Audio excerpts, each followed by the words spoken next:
Welcome to the Human Capital Innovations Podcast, your go-to source for personal, professional, and organizational growth and development. We hope you tune in often for all things people management, organizational development and change, organizational leadership, and social impact related. Maximize your personal and organizational potential with Human Capital Innovations Podcast.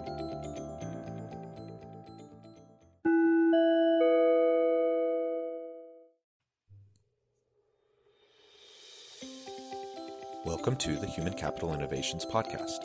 In this HCI podcast episode, I talk with Jessi Beyer about making employee mental health a priority in organizational culture and practice.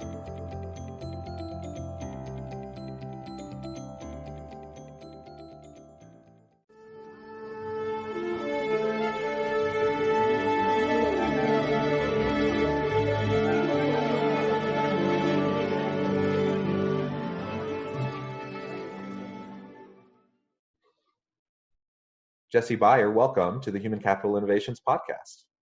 Well, thank you so much for having me. I'm excited to be here. Yeah, I'm excited to have a really lively discussion with you. Today we're going to be talking about company cultures, having healthy company cultures that can also lead to better mental health outcomes for individuals, and how leaders can really have that kind of an orientation towards their people to foster a good, healthy environment. I think it'll be a really fun discussion. As we get started, I want to briefly share Jessi's bio with the listeners. Jessi Beyer is a speaker, mental health advocate, and the #1 best-selling author of How to Heal, a practical guide to 9 natural therapies you can use to release your trauma. She's on a mission to help those around her feel valid, heard, and appreciated in their mental health struggles. Jessi has been featured in dozens of media outlets, including Best Company, Thrive Global, Elite Daily, and has spoken to thousands of people across the country through groups like LeaderCast Now, Fairy Godboss, that's interesting, the Women Tech Global Conference, and others. Outside of her professional life, she is a canine search and rescue handler and a proud pet mom. Fairy Godboss, that is cool. It's a career site blog community for women, but it's kind of funny. They have this like little purple fairy that's their logo, but it's a really helpful community for professional advice and things like that for women. Yeah, perfect. Well, that's awesome. And the canine search and rescue stuff, that is amazing. Thank you.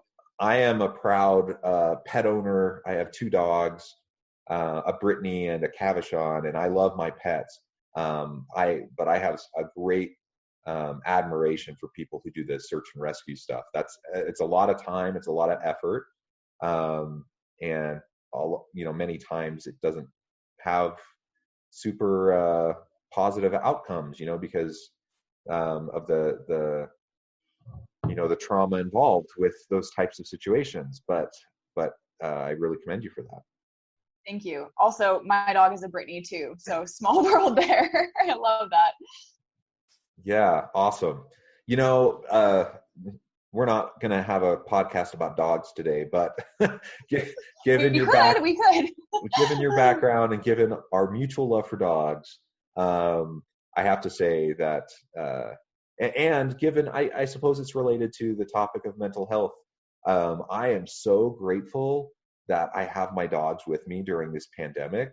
I have 6 children as well, and we need each other, and we provide so much emotional support to each other just through our family and having the pets. And man, my dogs love all of the attention they've been getting this last 4 months because everyone's home all the time, and so they just get constant loves and attention and people playing with them.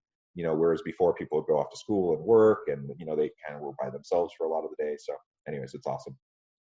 Absolutely. Yeah, my dog's loving the attention too. Yeah.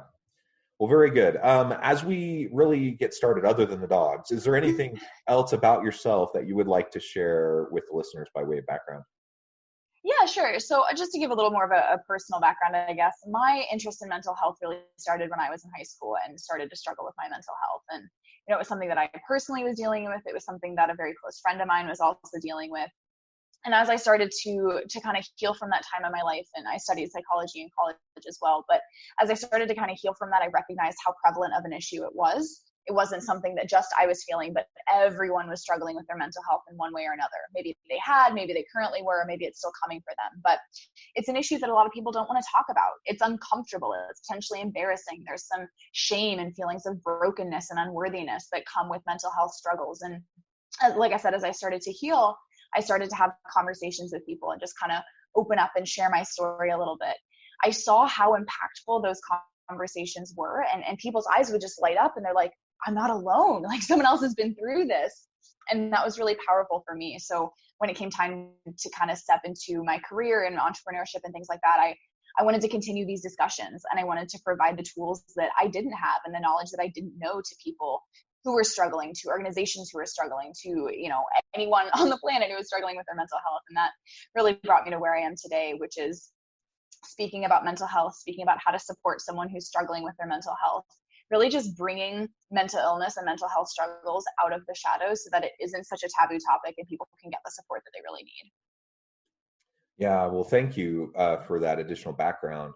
And I commend you again for your vulnerability and being willing to share. And there is, you know, I think it's much better now than it was even 10 years ago. But it still is social stigma around it. And people, you know, do often still feel embarrassed about it.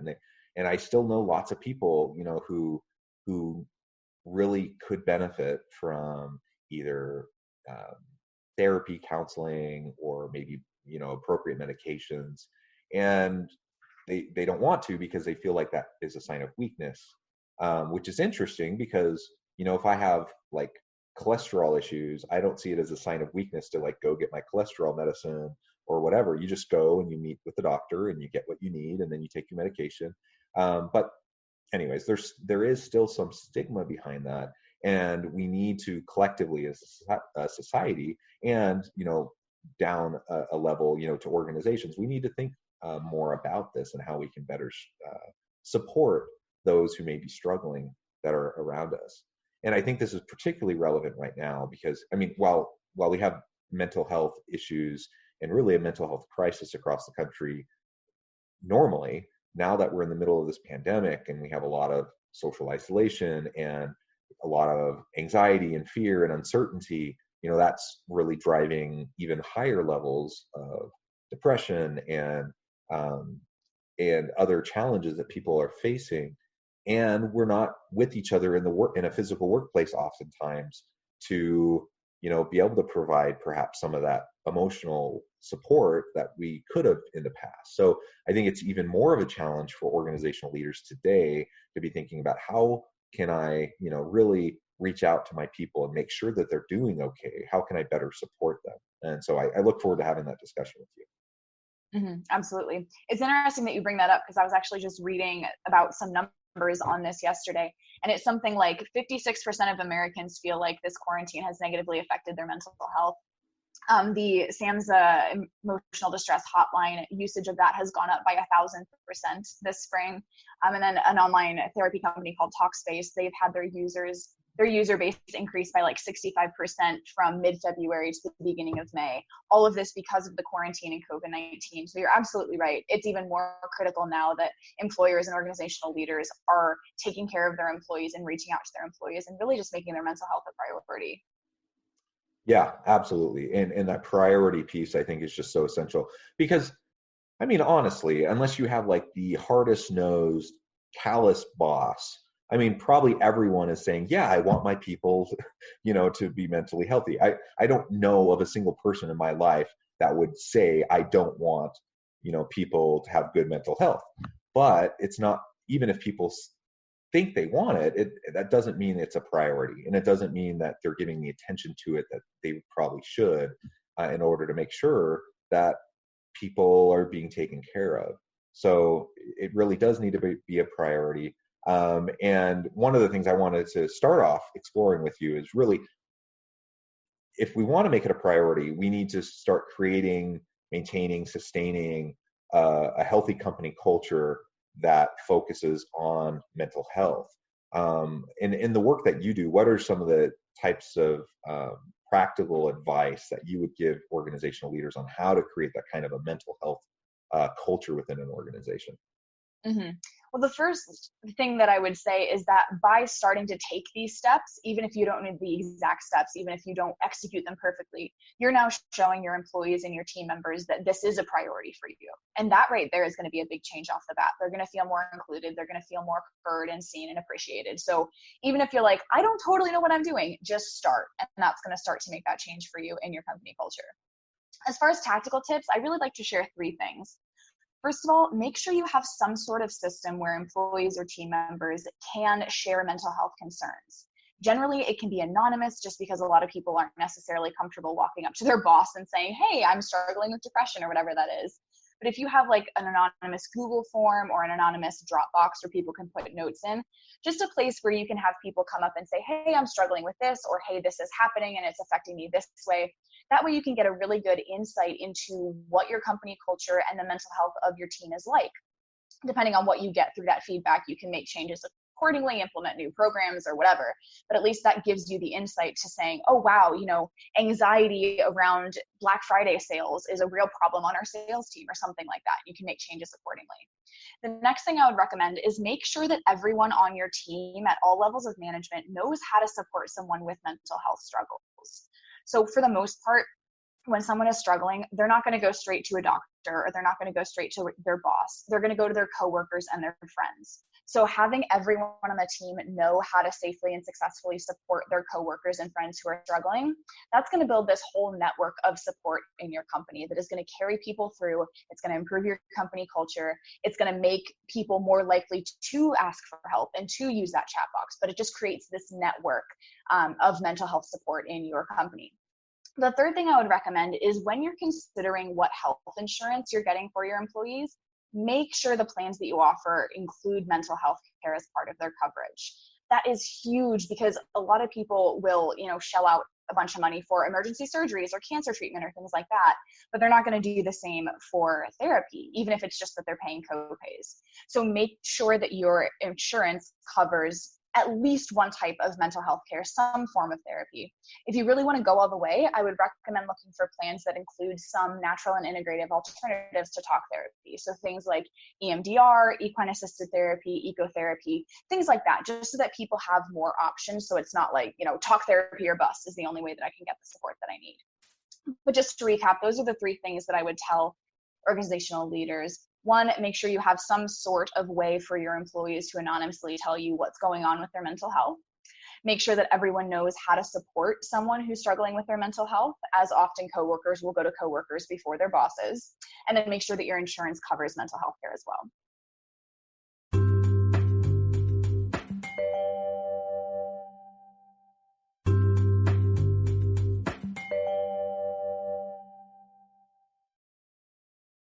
Excellent tips. And might I just reiterate the anonymous piece, because there really is fear among a lot of employees that their employer could use it against them when making, promotion decisions, assigning new roles or assigning new tasks or responsibilities. And this sounds crazy, but I've seen multiple organizations who say they have anonymous types of systems in place, but they still track things like IP address. So when someone actually puts something in, they track it. And I had one administrative assistant to a CEO tell me maybe 2 years ago that they did that on purpose, and they did track people down. So they would encourage people to submit. They would say it was anonymous, and then once people submitted, they would go and track them down so that they would know what to do with that person. They framed it as being a positive, like we are doing this so we can better help this person.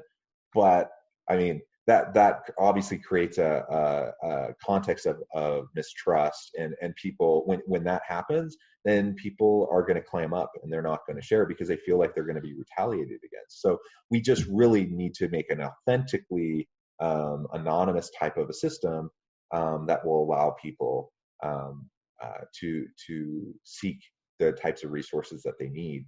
And ultimately, if we want a culture that prioritizes mental health, then we have to, I mean, part of that is creating a culture of just general empowerment and trust within an organization where people feel empowered and where they feel like their employer cares about them and has their well-being at heart, whether it's physical, mental, social, emotional, whatever the type of well-being we're talking about, right? And so unfortunately a lot of organizations don't have that kind of a culture, and there's more of an adversarial relationship between workers and management. And when that's the case, it's going to be hard to get to the point where we can focus on mental health if we can't even do like the basics of having like a positive people-centric work culture.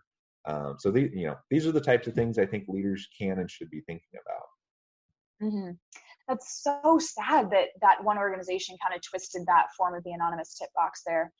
One tip that I could give for people, if you really want to make this anonymous and you have a physical box that you're using in your office space or something like that, put a lock on it so that people, other coworkers can't open it up and read other people's notes or anything like that.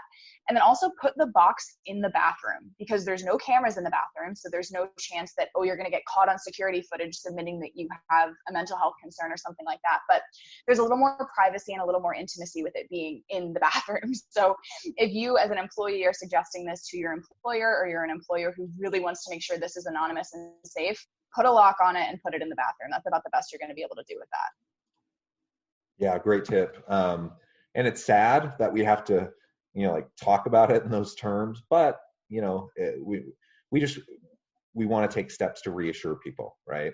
And that, especially if people feel like there could be retaliation, they're just worried about the social stigma of it all. Then we can do simple things to make sure that they feel that reassurance about what they're sharing.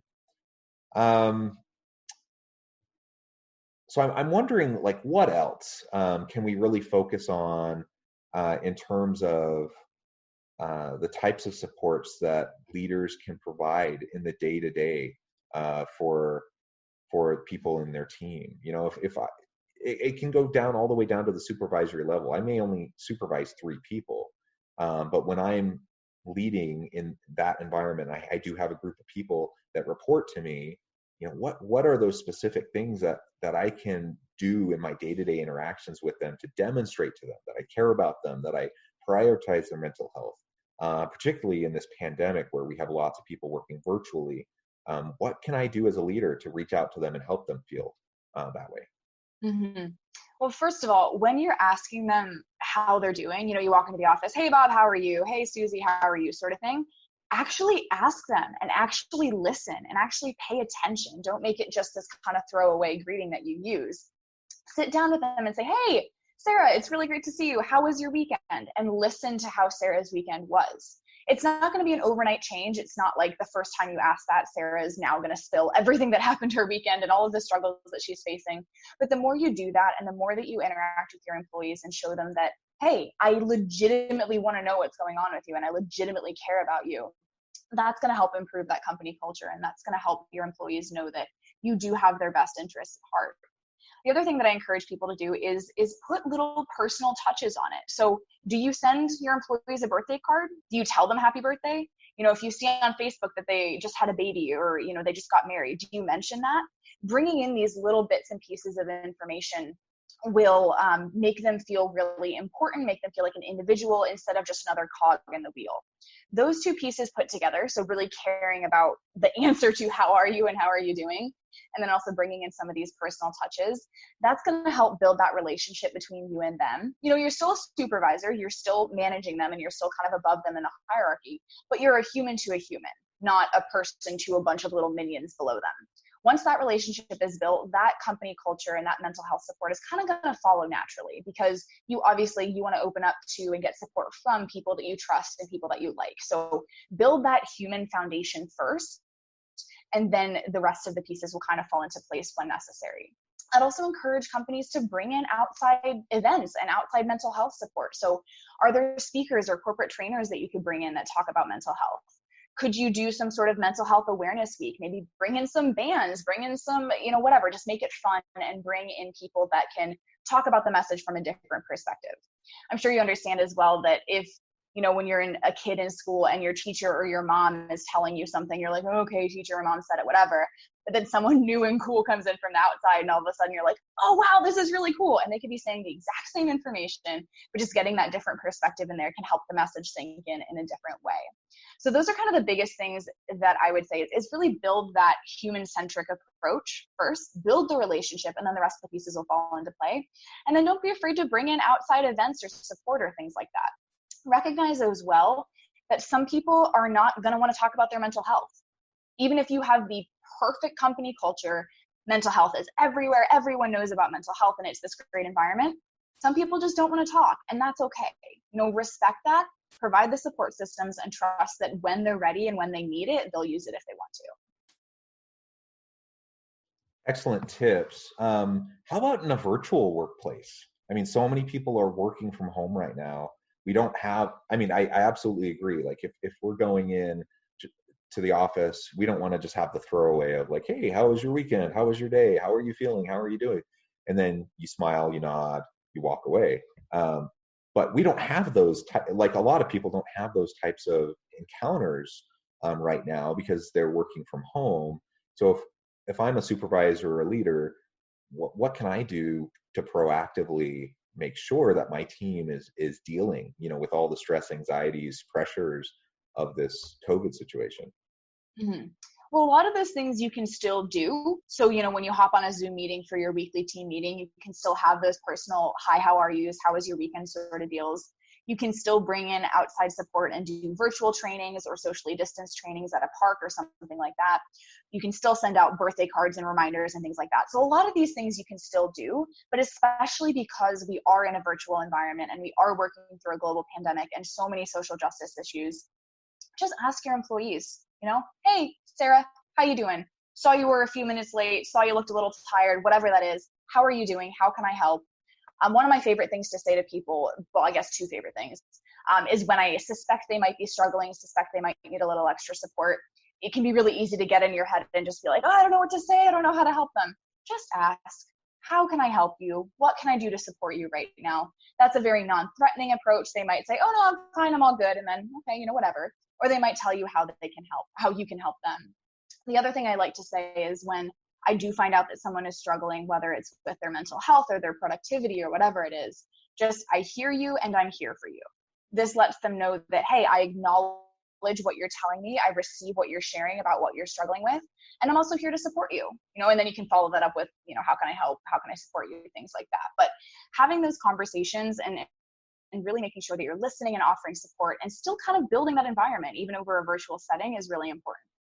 The other thing you can do is periodically send out various resources. So maybe you were reading over the weekend a great book about an inspiring mental health story, or you read a blog post or listened to a podcast episode.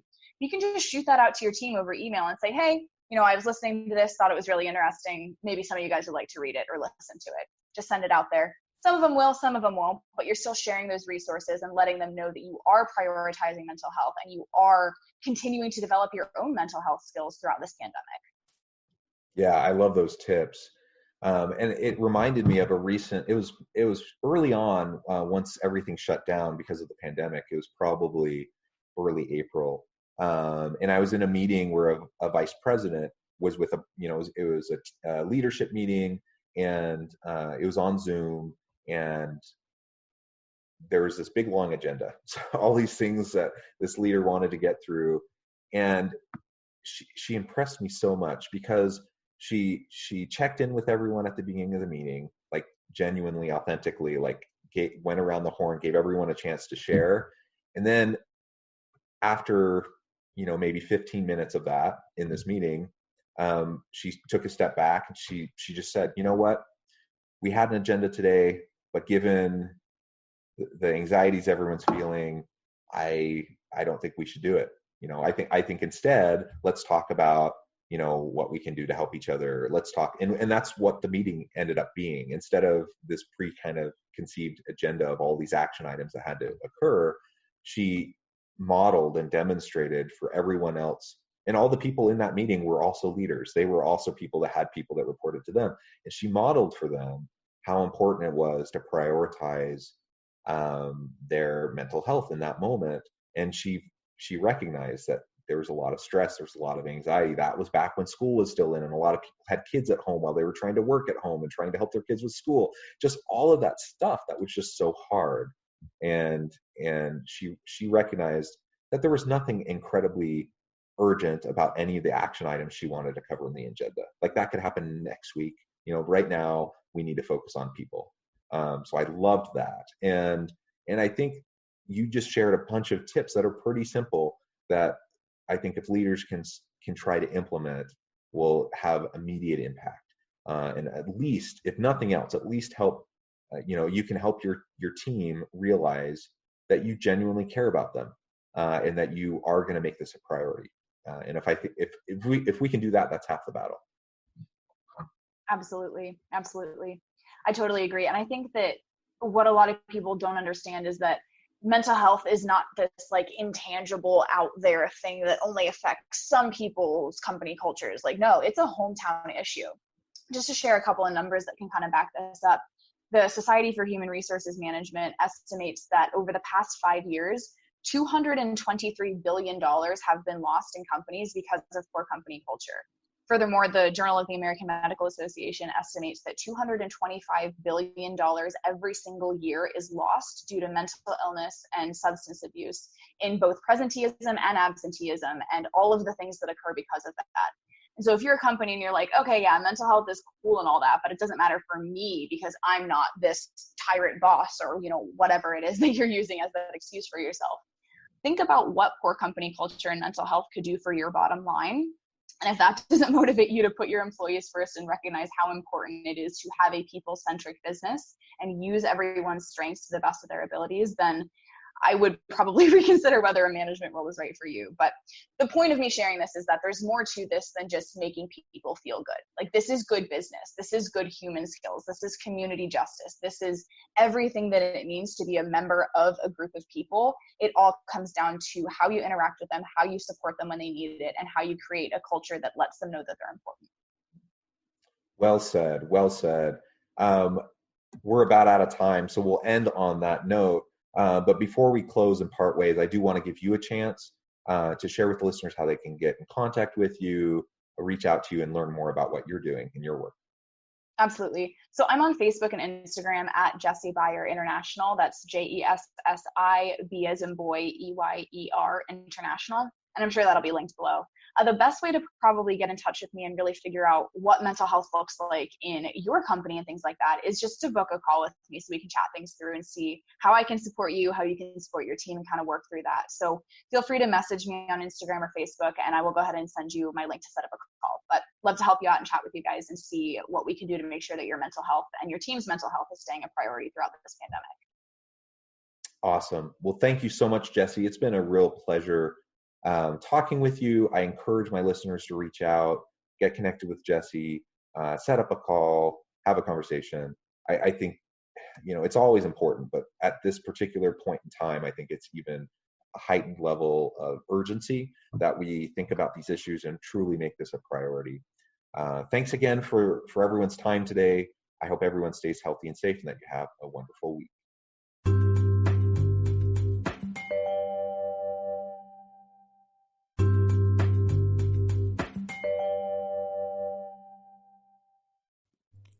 Thanks again for joining us for this episode of the Human Capital Innovations Podcast. I hope you stay healthy and safe and that you have a great week.